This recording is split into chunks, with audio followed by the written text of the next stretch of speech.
দাউদ আলাইহিস সালামের মুজিজা ছিল, আল্লাহ রাব্বুল আলামিন তাকে মুজিজা দিয়েছিলেন, গলার সুন্দর আওয়াজ দিয়েছিলেন।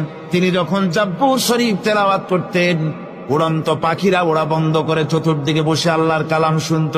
তিনি লোহা দিয়ে অস্ত্র তৈরি করতেন। অস্ত্র বানাবার সময় আগুন দিয়ে লোহা পোড়ায় অস্ত্র বানাতে হয়। দাউদ আলাইহিস সালামের তার প্রয়োজন ছিল না। তিনি যখন লোহা হাতির ভিতরে নিয়ে চাপ দিতেন, লোহা পানি হয়ে আঙ্গুরের ফাঁক দিয়ে গলে পড়ে যেত। এটা ছিল তার মুজিজা। হযরত সুলাইমান, আল্লাহ রাব্বুল আলামিন তাকে মুজিজা দান করলেন।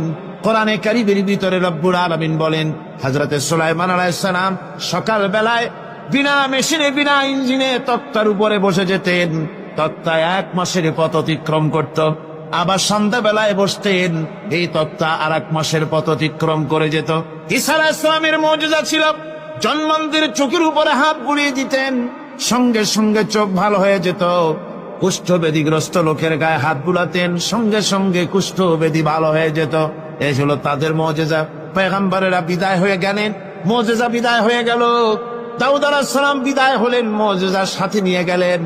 তার উম্মতেরা ওই লোহাগুলি আর কেউ গলাতে পারে নাই, আজও কেউ গলাতে পারে না, হাত দিয়া চেপে ধরে। সুলাইমান আলাইহিস সালাম দুনিয়া থেকে বিদায় হয়ে গেছেন, মুজিজা নিয়ে কবরে চলে গেছেন। আজ আর তার অনুসারীরা অথবা দুনিয়ার কোন মানুষ বিনা ইঞ্জিনে তক্তায় বসে আর হাওয়ায় উঠতে পারবে না। মুসা আলাইহিস সালাম বিদায় হলেন, লাঠির মুজিজা চলে গেল। তার উম্মতেরা, তার অনুসারীরা